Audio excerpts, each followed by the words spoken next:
Hi, I'm Dan Kuecker. Thank you for entering the arena. In this episode, we talk about parenting in this challenging world of 2025. There are a lot of challenges out there, but with every challenge, there's an opportunity. We talk about a lot of the cultural norms that are out there that make it difficult to parent this day. We discuss the cost of parenting and the impact on lifestyles. But boy, we also talk about all the blessings that are out there, the joy, the legacy, the purpose that comes with parenting. So please let me know your thoughts after listening to this episode. And as always, please like and subscribe. Dan, thanks for being here. I myself am not a parent, would not like to be one for some amount of time, but in the future, I absolutely would like to be one. And you are a parent, you are passionate about parenting, and I want to hear it from you. What is the appeal of parenting? Why do people get into it as you see it? Yeah, you're going to be a great parent one day. I'm excited for you in that future. Don't stop with one or two. You can go to 4, 5, 6. Parents are kind of the champions of our society in many ways. It's a sacrifice. There are challenges everywhere. But the benefits, the rewards, the blessings are incalculable as well. Raising kids isn't easy. And our culture has also kind of framed parenthood as a bit of a burden instead of a blessing in some ways. And so is it going to disrupt my life to go travel freely, to have a lifestyle that I want? It's expensive in this day and age. I mean, the world is more expensive than it was a generation or two ago. Housing, education costs, medical costs, on a lot of fronts, everything's expensive. We need to have two parents now working to try to get the lifestyle that we want. And so some of that we have to peel the onion back. What does society need to do to make it easier and to be much more supportive for individuals to, one, get married, or two, contemplate having children? But I think there is also some responsibility on the parenting on the individual side where, okay, there maybe is some challenge here, but I can overcome any of those. I can recognize that there's a future, there's a legacy, there's joy, there's purpose beyond myself in this world. And through parenthood, through raising children, you really can kind of make a transition from a bit of the self-centered nature of life to kind of looking a little bit more beyond and thinking of yourself second or third on that totem pole. And I think as you look at both of those dynamics, there can be. You talked about demographics, and you're exactly right. I think right now in the U.S. we're at about 1.6, 1.7 births for every woman, and to have replacement, the replacement rate is 2.1 births. And so we're below replacement. I think, as what you said, I've seen there is a little bit of hunger. I think even looking at marriages and divorces, divorce rates for this later generation are lower than divorce rates from before.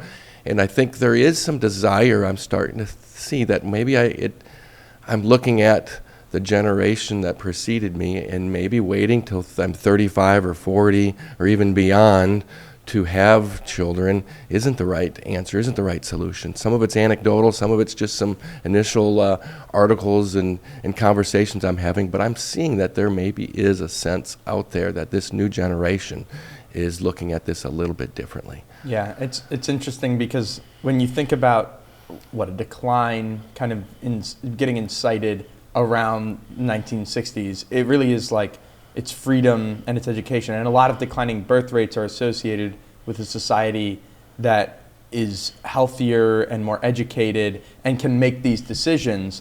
But I also think it's interesting how you're talking about reframing it and putting yourself second, and how actually living for someone else can make you happier. That could be a philosophical discussion for another day. But how do you, as a parent, you believe that, you hold that belief. Yeah. So how will you kind of impart that selflessness onto your kids? Yeah, good question. It's being present with your kids. It's being active with your parents. It's being intentional with your parenting. It's not being distracted while you're with them. We're all busy. We're all going to have to accept that we have careers in this world, and we have a mobile society, and you may have to be in an airplane, and your job might take you away for days or weeks. But one, being intentional with that schedule. Two, maybe there are seasons where you can retract and spend some more time with your kids and not with them. And making sure the kids know there are times where you're going to cheat on work to benefit the kids, in the sense that they see that they're the priority. And I think when they see that and they know that, that has ripple effects. Certainly, how are you going to engage in your child's life? And it's through youth sports or through arts, it's through conversation, it's identifying what's important for them. It's not what's important for me. Back to the discussion I think you and I, or maybe Nick and I had before about this golden rule and the platinum rule. I'm not raising kids for my own benefit, and I'm not raising kids so I think I know what's best for them. I think I know what I like, and so I'm going to impart what my likes are on for them. Their likes might be something different. So it's getting to know your kids very well as they are maturing through those elementary years and into the teenage years. It's conversing, it's challenging, it's talking, it's listening, it's just being present to know what is it that makes them tick, and then trying to find ways to support and guide them through that, being a parent mentor, for instance, and then finding other people in their lives, finding the settings and the networks for them that will make their leg bounce, make them excited about life, find joy in learning. We talked about education last week, and those teachers that make them excited. Part of the job as a parent is to find others to put in their lives for them to learn from as well, and those good influences out there, as whether they're role models or mentors.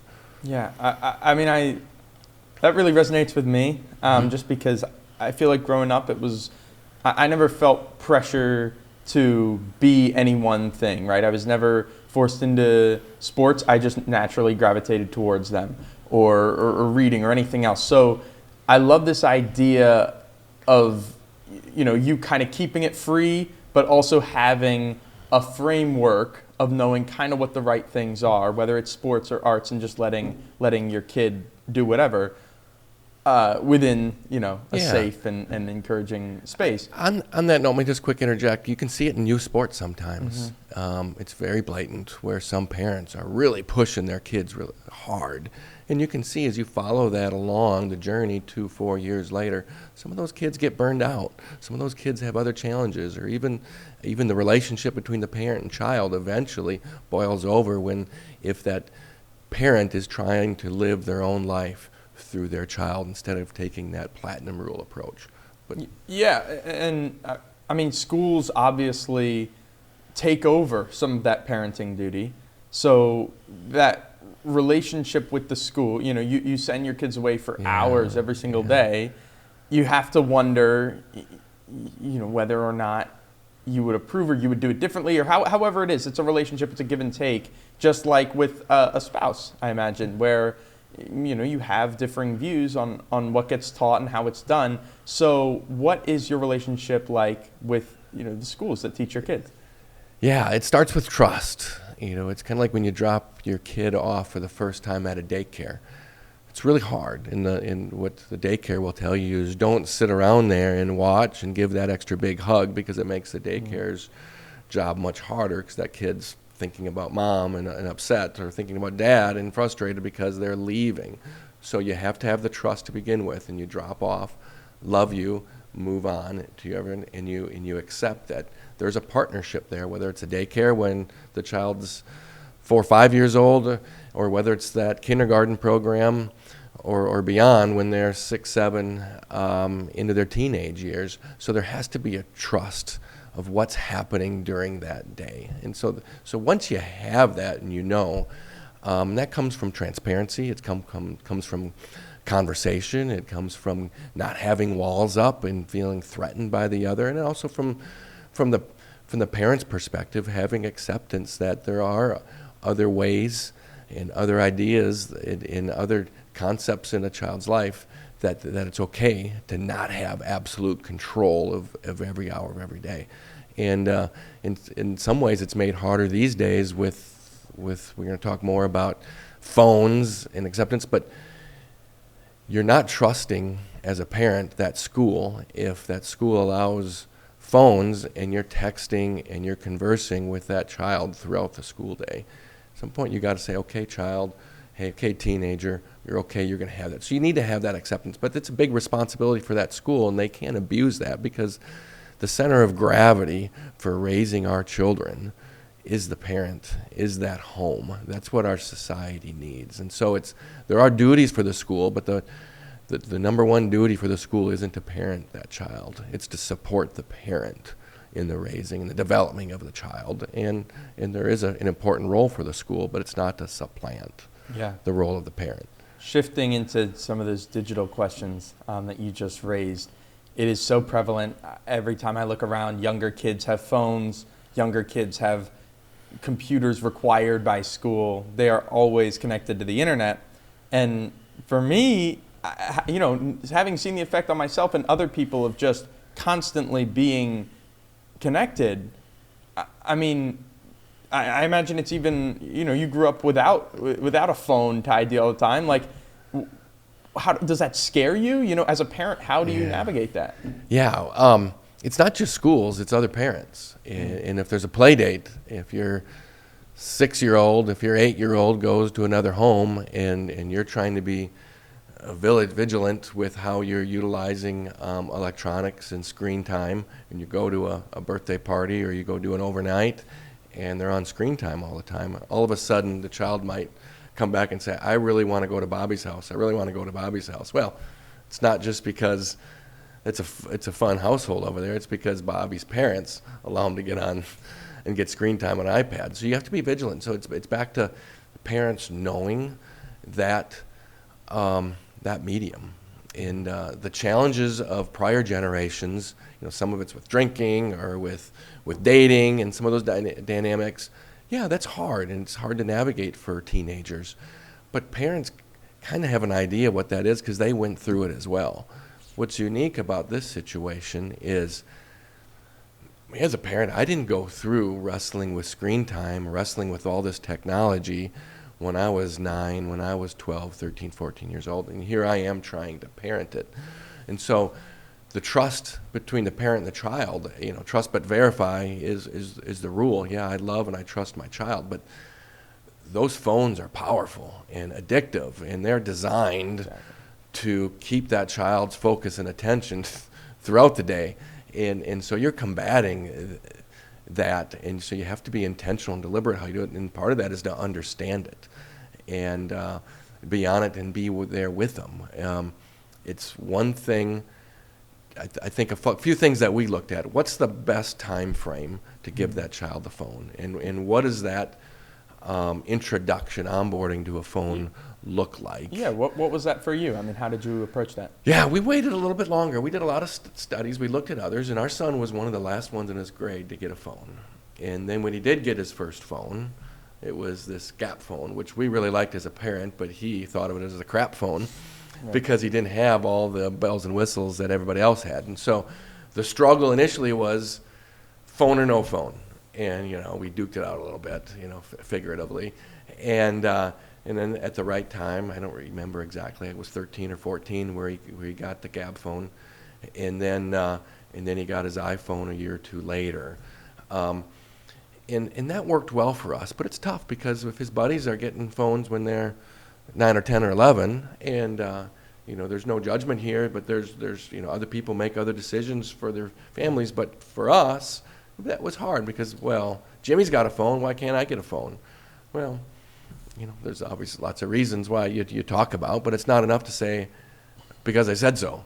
You have to sit down and talk about it. And one of the things we did early on, there's a good movie and there's books out there and there's podcasts and YouTube videos on these, but there was a movie called The Social Dilemma. Mm-hmm. And it really talked from the programmer standpoint of the power and the purpose of these platforms and these apps. It's to take your time and it's to keep you on the platform. And we all know that that is problematic and at odds at times with parenting because it's going to take the focus, it's going to take attention, and it really harms sleeping and so many other things, basic attitudes. But we also, as parents, we can't just say no. Right. It's the world we're in. Yeah, I mean, a lot of the tension that you have to navigate is kids who are going to be successful are going to know how to navigate the digital world, but also the kids who are successful are probably going to be the ones who can exist outside of it, who can critically think, who aren't reliant on ChatGPT for creative purposes and things like that. That's a tension. That's hard to navigate, Yes. right? You have to expose them, but again, you can't just turn them loose. Yeah, guardrails, being with them together, finding the right apps and resources, finding the other families that are aligned with the same digital philosophy, having conversations with the school and the leadership there and with the school boards, if you're in a public setting, in the private setting, certainly talking to the administrators and the teachers. So you're seeing more and more schools are making the decision to say no phones during the school day, and so far all of the report cards on that decision are positive, even amongst anecdotal I'm seeing, but talking to a lot of kids who loved having their phones in the school day, after the fact have come and had conversations saying, boy, I'm thinking clearer, I'm not as addicted, I don't sneak out of the classroom to check my social media, I am more present with my friends. I'm more present in the classroom. And it's even with dating, I see. I give my son's peer group a hard time because of all the texting and all the snapping that's done with their buddies, but also with the girls in his year group. Just pick up the phone and call and get together, and 4, 6, 8 of you get together and talk.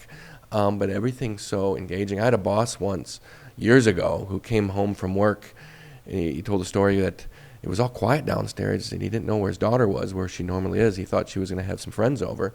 So he went downstairs, and there were 6 to 8 girls sitting in the basement, not talking, all texting with each other and with others. And there was a couple of giggles and talks, and a couple of giggles and laughters, but there was no conversation happening. And so I think there's also some long-term effects there that we need to look at, including just dating and the preludes to engagements and in marriages, and our ability to talk and learn about a partner for life has to happen through human interaction and body language and sensing when they're upset or they're having a bad day or anxious or depressed.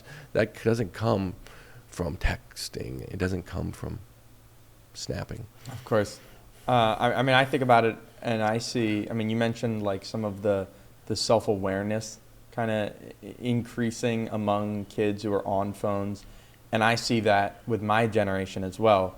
Some kids getting flip phones or just getting apps, right? I have a speed block app on my phone. Mm-hmm. It's where it blocks whatever apps I don't really want to be on, and then you have to click it and wait 5 seconds. And so it just kind of slows the reflexive clicking or whatever. What concerns me are the kids who come up with it and don't know anything else. Mm-hmm. And you look at what it does to your brain. It's a dopamine release every time you click. Why would you want to read? Why would you want to play outside? Right? It's drug-like. And so there has to be kind of a cultural shift towards that, towards I don't even want to say less digital, but more controlled digital environment. You've mentioned the big tech companies who are out there marketing it to get us, essentially. Mm-hmm. So how do we kind of, I don't know, spearhead that shift? And maybe it's too big a question, but I mean, no, it's a good question. We need to all wrestle with it and move forward. There's conversations, there's texts, there's discussions on this, but I think there's no pixie dust. There's that you can just over that kid, and all of a sudden they're going to be focused on human interaction instead. But it's cultural, like you said, and part of this is the topic we just talked about with when do we have kids and the next generation coming through. I think your generation of parenting can handle this issue a lot better than my generation of parenting has done it, because you've seen it, you've experienced it, you certainly know and understand that medium better than my generation does, and so that connection that with your children might be a little bit better in how we handle it. And so I think more and more mentors and more people have to just be outspoken with this and be unapologetic and the vigilant nature. And it's okay to, as partnering, it's okay to parent and have rules and say no. But a lot of homes don't have that, and the whole babysitting or parenting by iPad can happen at times. You're busy, you've had a bad day, a long day. Some kids are in daycare all day and they come home and they're tired and cranky because they're in daycare, and parents tired and cranky because it was a tough day of work. What do we do then from 5 o'clock until bedtime? Well, if they all go and take a deep breath and, okay, get on a phone, get on this and talk, and you're not engaging and playing catch in the backyard. And so I think part of it also is, how do we relax? I think the relaxation, if it's by scrolling, that dopamine hit, or if that dopamine hit, it comes from, open up a Lego box with your child, going to shoot hoops, doing some wrestling, going throwing the ball around, and if you're into the arts, doing some drawing, getting some crafts out, or doing something that's intentional. Because what that kid really craves more than the dopamine hit from the screen is the dopamine hit from a dad, from a mom, or from a brother. And what we do too is I put a lot of pressure, but I do put a lot of pressure on my teenager to fulfill his role as a big brother. And it's hit and miss because he's got his buddies and he's got his time and he's busy and these things. But part of his job in our household is to be an active and present big brother. And there's ways to do that, and playing cards and teaching them chess, wrestling, getting the Nerf gun out and teaching them how to be a sniper, whatever it is, that's cool. Even bringing him with his buddies, his teenager buddies, bring that 7-year-old with him and have some fun. Yeah. I guess it's so, you mentioned something earlier about smoking or about the concerns of old, right? Mm-hmm. Like older generations, it was smoking or drinking, and those still exist, of course, mm-hmm. but the rates are down. And mm-hmm. sometimes people will point to that in a positive, because it is. But a lot of the reason for these factors to be down is because kids aren't doing a whole lot. When you kind of task your son to be responsible for his brother and things like that, again, it all ties back to kind of the family values and living for other people, which I really... One point on that, the word boring is a word that comes up a lot with childhood, with parenting. I'm bored. I want to do something. I'm bored. And it's kind of a thing that kids will throw out. As a parent, I'd like to hear that. If you're bored, it's your job to find something creative to overcome the boredom. I'll give you ideas, but they won't be jumping on the television. It won't be watching whatever the show is on Mr. Beast or Dude Perfect. It won't be doing something with a screen. It's to go outside and figure it out. Because there's also a dynamic of developing the creative brain. Okay, I don't know what to do. I'm bored. Oh, I see a stick there. Mm-hmm. I go into the garage and I find something. I need to kind of be a little bit of a leader for my peer group. Hey, we got 2 buddies that are over and we're all bored, Mom, Dad. What can we do?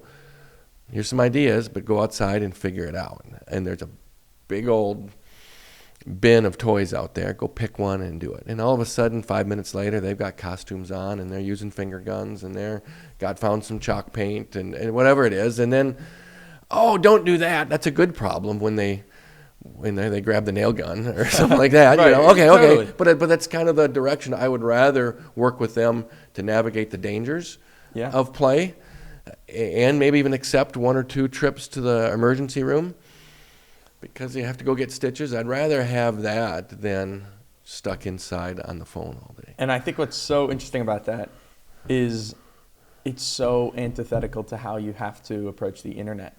You have to be kind of the overbearing parent to some extent, right? Like, you limited when your son could get a phone beyond maybe when others could. You believe that he shouldn't have his phone in his room overnight, correct? So you can't approach everything the same way. It's almost like this new beast entirely that you have to kind of approach And you have differently. you have to look inward. I mean, they're looking at me, and if I tell him, "Hey, get off your phone," but 30 minutes later I'm on my phone, and even if I have a good reason, "Hey, it was a work call," that's not a good reason. I had something that came up for your little brother's flag football league, and I needed to register him. Well, no. During that 2-hour period, be present with your kids. And after you told your teenager to get off his phone, don't 20 minutes later get on your phone, because you're not being the role model, and he's a hypocrite and he's going to go do it. Well, Dad's just saying it. Do as I say, not as I do doesn't really have legs in parenting all that well. It's refreshing to see someone who's lived through it and is so passionate about it and views it, so optimistically. Because I think that there is a lot of concern about it from my generation, just because of how expensive, the cost of living is. People graduate with serious debt, and you're a ways away from being able to take care of yourself, let alone provide for, whether it's your spouse or even on joint income, children. How do you think young people can navigate parenting given the cost of living as it is? Yeah, it's true. I was 32 when I got married. I had a first child at 34, 35. Had a career, had some, certainly a salary to support it. Got married, and my wife worked too. But we had to balance being a military family as well. And so certainly there was not a reliance on grandparents and aunts and uncles and cousins, because we didn't have them. So we had to develop non-blood families. So you had to navigate it for us, but a lot of it's just appetite. It's an understanding of what do I really need, and trying to overcome the anxiety and the fear that's out there. I mean, there's no perfect time to have kids, but in a sense that whenever you have kids, it is the perfect time. So it's kind of a circular thing, because whenever you have it, you got to figure it out. And if you're 24 or 25, or a little bit younger, maybe what you lack in wisdom, you have in energy. Yeah. What you lack in your own resources and income and wealth, you make up for that with an active grandparent in your life, or others in your life. Instead of moving across the country for that job that pays 20% more, we decide to live a little bit closer to your parents. And so there's some lifestyle choices that we can make if we just maybe suppress the appetite a bit. But it's right. Housing costs are up. There's a lot of cultural discouragement at times for parenting, because there's some cultural desire to put yourself first and go do what you need to do, and children are a burden. And I wasn't brought up in that dynamic where my parents ever thought of me.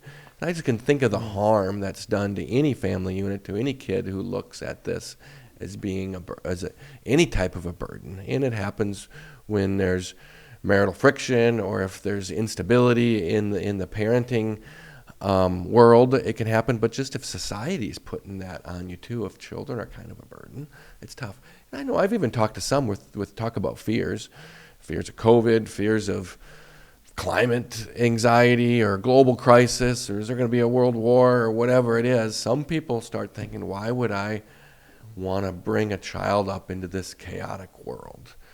And I think that's I look at that as, I kind of want to shed a tear. That's sad that somebody would look like that. I'm hopeful for our future, and any one of those type of challenges certainly can be dealt with. But we as a society need to look at this too, and how can we, if we look at our future being somewhat or significantly dependent on how well we're raising our kids, well, we need to provide support, financial and otherwise, to our parenting group that are, okay, call it a bit of a sacrifice, but the rewards outweigh it. But it is.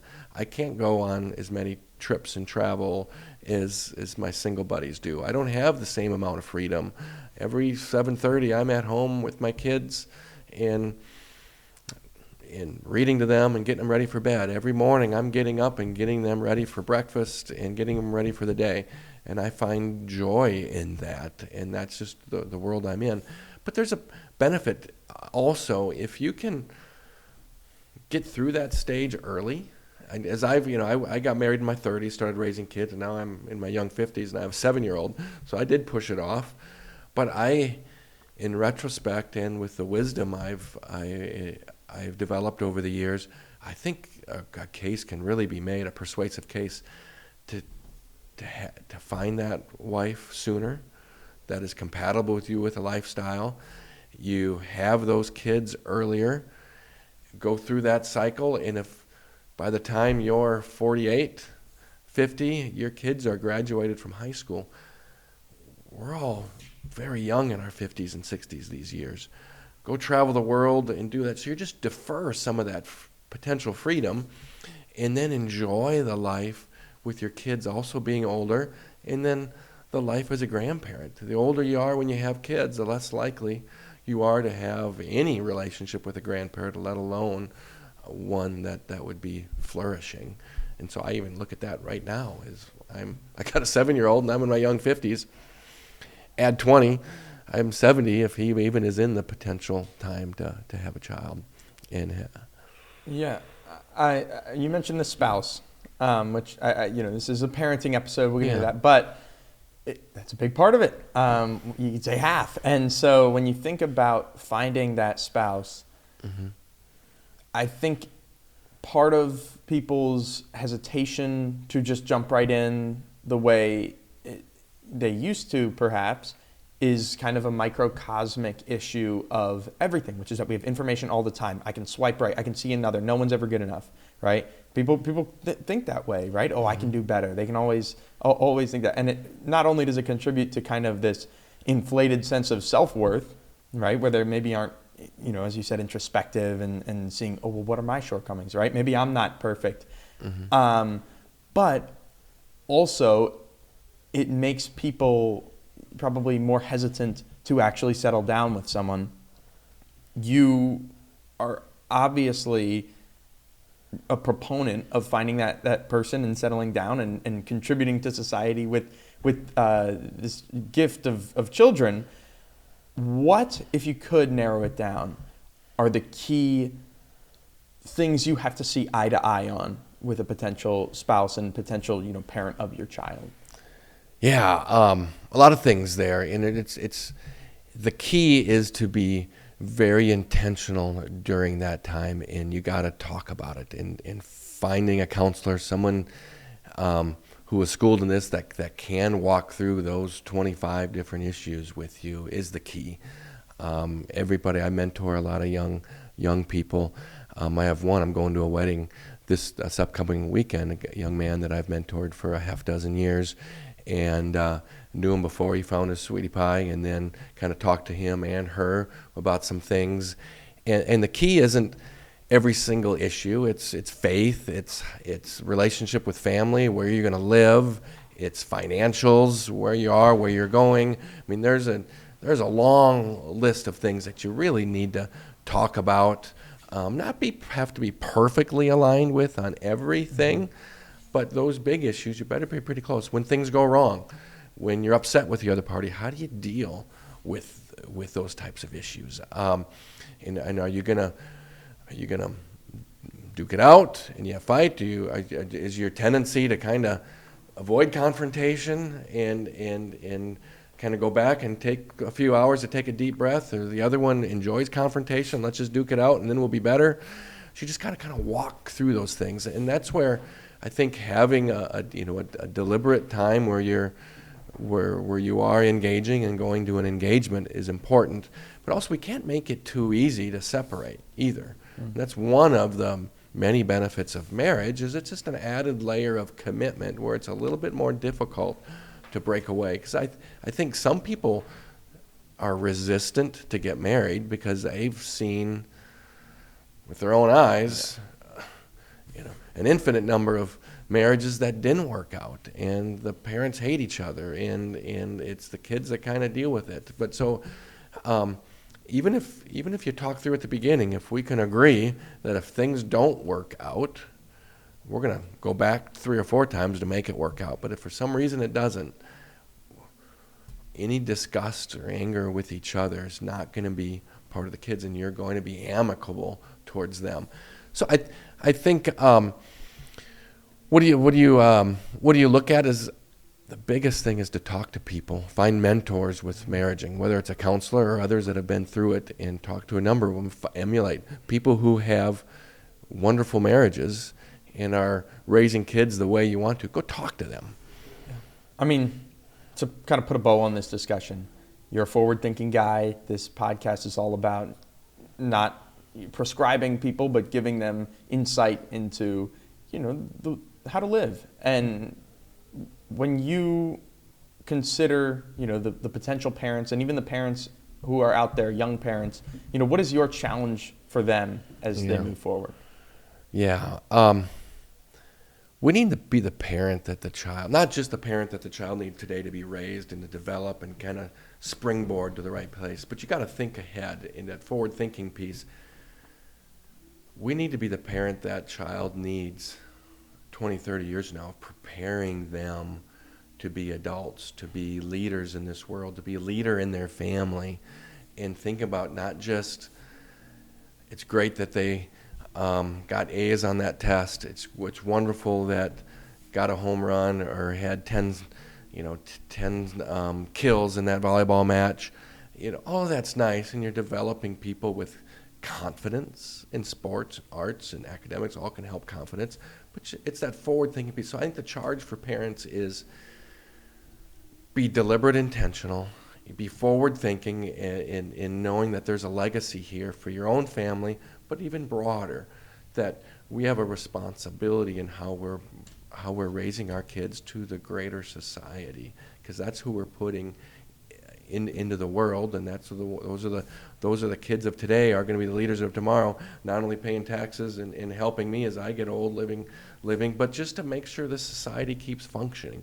And so that gets a challenge there, and to really look inward and what didn't work for us, and maybe waiting till I'm 38 or 40 or 33 or 35 to get married and start on this journey of parenthood. Although fine, it's okay to encourage kids that when they're at 23 or 25. I mean, it used to be one of the reasons you go to college is to find a spouse. That's kind of gone now. You go to college, you have fun, and do a lot of dating, and then propel and have a career, and then later on doing it. But maybe college years, you're not going to know people of the opposite sex better than you do in the college years. You're going to see them within a friend group. You're going to see them in classes. You're going to meet their families. There's a lot of kicking the tires and looking under the hood that you can do in the college years. And so encouraging kids when they're choosing a college to be thoughtful for that too. And there's not just this perfect one out there for you, unless maybe you're Travis Kelce and Taylor Swift, and then you'll when you're 35, you'll find the one.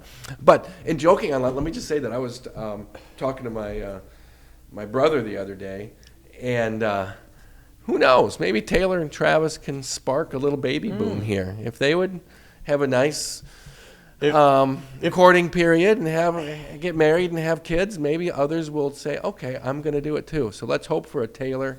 Hey, I'll look in the camera. Travis, Taylor. Let's start the baby boom.